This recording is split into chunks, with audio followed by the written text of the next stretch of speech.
வணக்கம், நான் உங்க ஆஷா பேசுறேன்.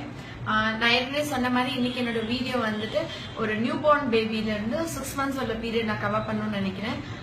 ஒரு குழந்தை பிறந்த அடுத்த நிமிஷம் வந்துட்டு ஒரு ஆண் குழந்தையா இருந்தாலும் சரி, பெண் குழந்தையா இருந்தாலும் சரி, என்னென்ன பண்ணணும்? ஆண் குழந்தையா இருந்தா ரொம்ப முக்கியமா பார்க்க வேண்டியது அந்த குழந்தையோட ஆண் உறுப்பு. பிறக்கிற எல்லா குழந்தைங்களுக்கும் 90% வந்து அந்த யூரின் போற இடம் வந்து ரொம்ப டைட்டா ஃபைமோஸ் யூரித்ரான்னு சொல்லுவோம். அந்த மேல் தோல் வந்து இறுக்கமா இருக்கும். அதை வந்து நம்ம குளிக்க வைக்கும் போது பின்னாடி நல்லா இழுத்துட்டு கிளீன் பண்ணி குளிக்க வைக்கணும். ஏன் இதை ரொம்ப முக்கியமா சொல்றேன்னா, 90% குழந்தைங்களுக்கு அந்த ஸ்கின் வந்து ரொம்ப டைட்டா இருக்கிறதுனால பிறந்த ஒரு ½ an hourக்குள்ள ஒரு சின்ன ப்ரொசீஜர் டார்சல் ஸ்லிட்னு சொல்லுவோம். லைட்டா அதை கீறி விட்டு அந்த ஸ்கின்னை இழுத்து விடுறது. ஏன்னா என் பையனுக்குலாம் பிறந்த ஒரு 15 minutesலயே பண்ணிட்டாங்க. அது ரொம்ப இம்பார்ட்டன்ட். ஏன் அதை பத்தி நான் மறுபடியும் ஸ்பெசிபிக்கா சொல்றேன்னா, இப்ப இந்த முஸ்லிம் கம்யூனிட்டியில பண்ணுவாங்க இல்லையா அந்த சுன்னத் ஆபரேஷன், சர்க்கம்சிஷன், அது வந்து ரொம்ப ரொம்ப ரொம்ப ஆரோக்கியத்துக்கு முக்கியமான ஒரு விஷயம்.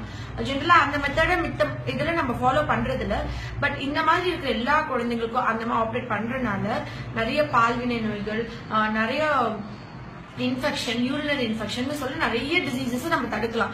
அது ஒரு ஆரோக்கியத்துக்கான ஒரு விஷயம். சோ கண்டிப்பா அந்த இதை வந்து நம்ம செஞ்சுக்கணும். ஏன்னா மூத்திர சளின்றது ஜென்மத்துல விடாதுன்னு ஒரு அந்த காலத்துல சொல்ற ஒரு தத்துவமே இருக்கு. யூரினரி இன்ஃபெக்ஷன்னால அடிக்கடி குழந்தைக்கு இருமல், சளி இருக்கும். அதே மாதிரி ஃபோர் ஸ்கின் ரொம்ப டைட்டா இருக்கும். என்ன ஆகும்னா, குழந்தை யூரின் போகும்போது ஒவ்வொரு தடவையும் அழும், முக்கி போகும், சொட்டு சொட்டா போகும். யூரின் வந்த உடனே அந்த முன்னாடி பல்பு மாதிரி அது புஷ்னு ஊதிட்டு அப்புறமா யூரின் ட்ரெயின் ஆகும். இந்த மாதிரிலாம் இல்ல, குழந்தை கொஞ்ச நாள் முக்கி போய் பழகிட்டு அதுக்கப்புறம் அது போக ஆரம்பிச்சிடும். ஆனா ரொம்ப இம்பார்ட்டன்ட், நீங்க வந்து அந்த ஸ்கின் வந்து டைட்டா இருந்துச்சுன்னா கண்டிப்பா உங்களுடைய பீடியாட்ரிஷியன்ட்டோ இல்ல உங்க டாக்டர்ட்டையோ அதை கன்சல்ட் பண்ணி அதை சரி பண்ணிக்கணும். இதே பெண் குழந்தைகளா இருந்தா நான் ஏற்கனவே சொன்ன மாதிரி வெள்ளப்பட்டது இருக்கும், அதை நம்ம சுத்தம் பண்ணணும், கிளீன் பண்ணி வைக்கிறது ரொம்ப